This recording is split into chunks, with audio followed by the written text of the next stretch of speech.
Pengadilan Negeri, PN, Kota Bandung melakukan sidang pra-peradilan Peggy Setiawan tersangka kasus Vina dan Eki yang digelar pada hari ini Senin, 1 Juli 2024. Usai sidang pra-peradilan Peggy Setiawan mengungkapkan beberapa fakta yang terjadi saat sidang berlangsung.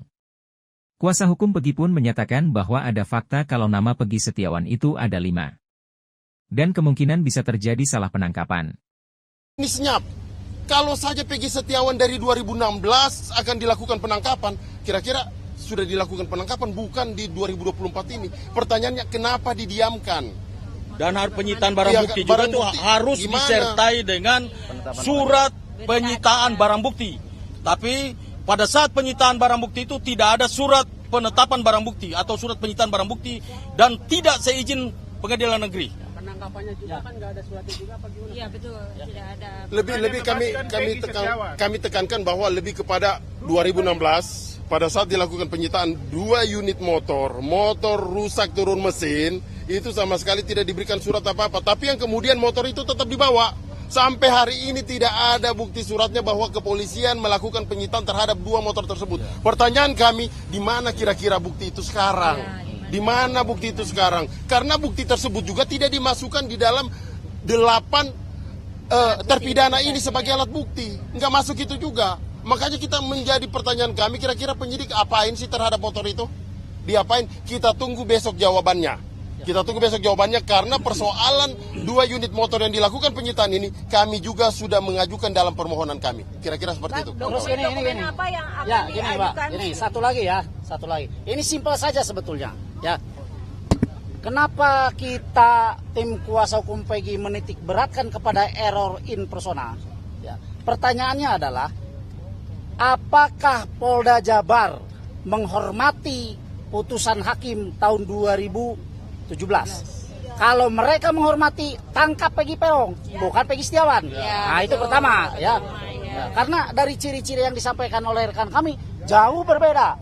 Ya, saya nggak usah kupas lagi karena sudah dikupas banyak ya. Siapakah Peggy Peron, siapa Peggy Setiawan. Itu yang pertama. Kemudian yang kedua, terakhir Kompolnas menyampaikan penyidik sudah mengantongi nama 5 Peggy Setiawan.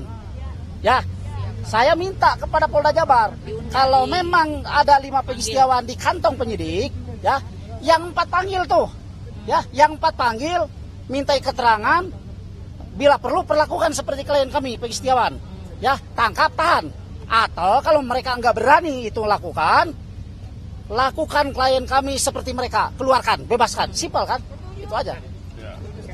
Oke, jadi pada intinya karena kok kesimpulan permohonan kami ini adalah error in persona, salah orang, maka menurut KUHP ketika ya Peggy Setiawan ini bukanlah Peggy alias Peron sebagaimana putusan pengadilan dan sebagaimana penetapan DPO, maka Peggy Setiawan adalah orang yang dicurigai.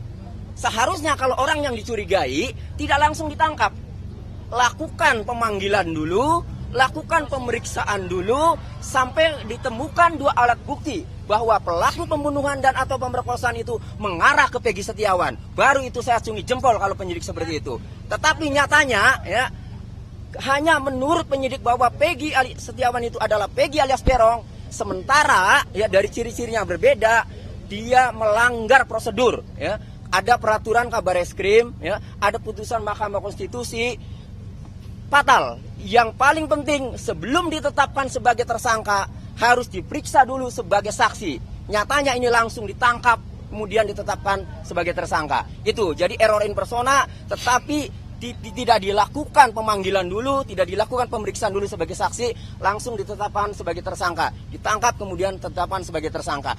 Kita tunggu besok jawaban apa yang membuat penyidik, alat bukti apa yang membuat penyidik menetapkan klien kami yang jelas-jelas Peggy Setiawan bukan Peggy alias Peron kemudian menjadi tersangka. Demikian. Ya, apa yang tadi ajukan untuk menjadi alat bukti nanti untuk mengatakan bahwa ini Peggy ini salah tangkap? Oh itu nantilah. Nantilah. Nggak bisa kita buka itu nanti bocor. Nanti ada kejutan berikutnya, di pengadilan nanti. Hanya yang saya mau katakan begini, bahwa dengan pernyataan termohon tidak akan menghadirkan saksi, menurut kami itu sangat bagus banget buat kami. Karena keuntungan besar buat kami. Karena sekarang saksi itu merupakan satu alat bukti. Dalam perkara pidana, 184 KUHP, saksi itu berada paling depan, berada paling atas. Kalau sampai ini tidak dihadirkan. Jangan lupa subscribe ya.